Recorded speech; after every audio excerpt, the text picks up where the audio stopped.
Hey guys, make sure to subscribe and hit that notification bell to be updated every time I make a new video. Thanks, let's begin. The gigantic beast has returned with a rival. Speaking of gigantic.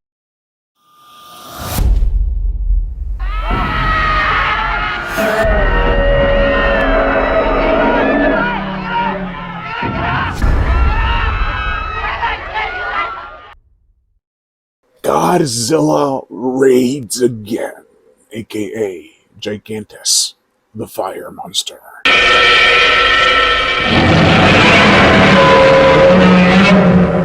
This is the second Godzilla movie ever made. After crash landing on an island, a duo of Fisher scouting pilots stumble upon two monsters locked in combat. After making it back to civilization, they warn of their horrifying encounter. Will they come inland and destroy the cities of Japan? Yeah.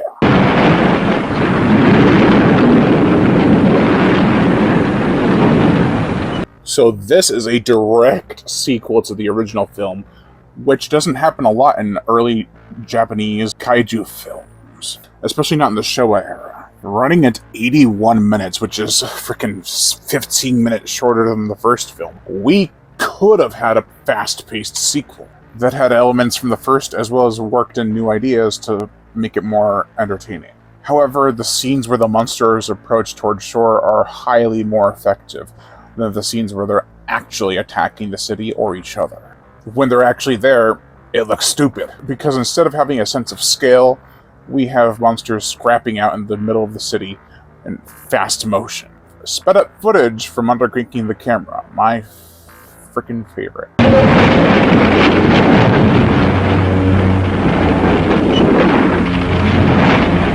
Not only that, but the sound effects are either inconsistent or out of sync. Things that should have had a much more brash and bombastic sound are basically the sounds of freaking rats running around in the walls of a house, basically. Scratching noises. A building falls over, rubble is being kicked up from the monsters. Meanwhile, the monsters are fighting in silence. In contrast to that, the scenes of destruction are top-notch. The flooding of the subway station is rather impressive, but I feel like I read somewhere that it was from another movie. But I could be wrong, because the three criminals that caused the catastrophe that leads to the flooded subway station get covered in water. That darn barrage of water is taking out everything, including the film's runtime. Notice how I've been talking about everything but the characters? That's because they ain't memorable. The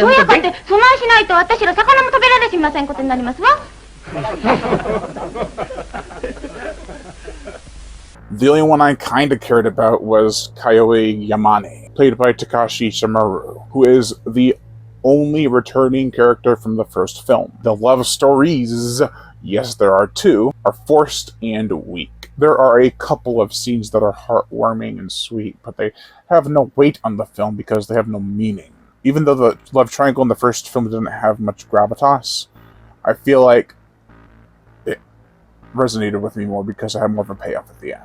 While the characters are not as memorable or impactful as in the first film, hell, even Takashi seems super freaking bored in this flick. His delivery is deadpan. There are still other things to compare.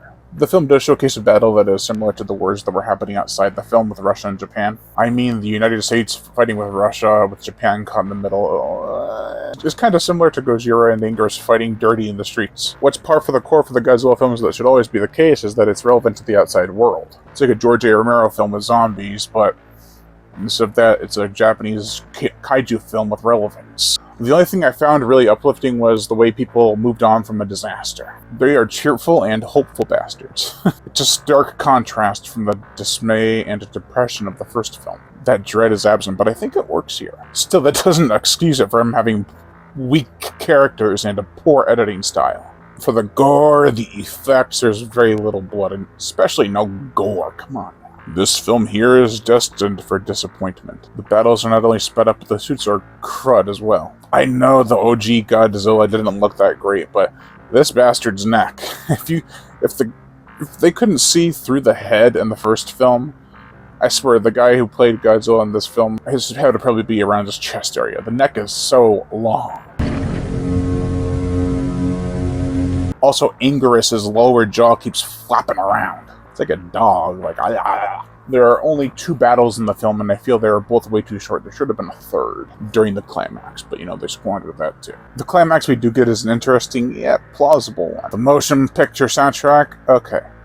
I love the music in this film. The track main title is energetic yet dark somehow. There's also a beautiful instrumental piece during the middle of the movie called The Quiet Piece. It's hauntingly captivating.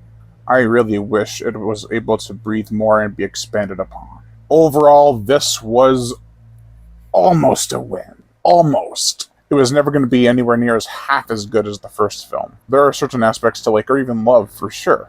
I feel they could have had something great here, but instead they made a quick cash grab. So there's a genuine effort put into here in terms of the atmosphere and the music. I do feel the battles were half-heartedly done.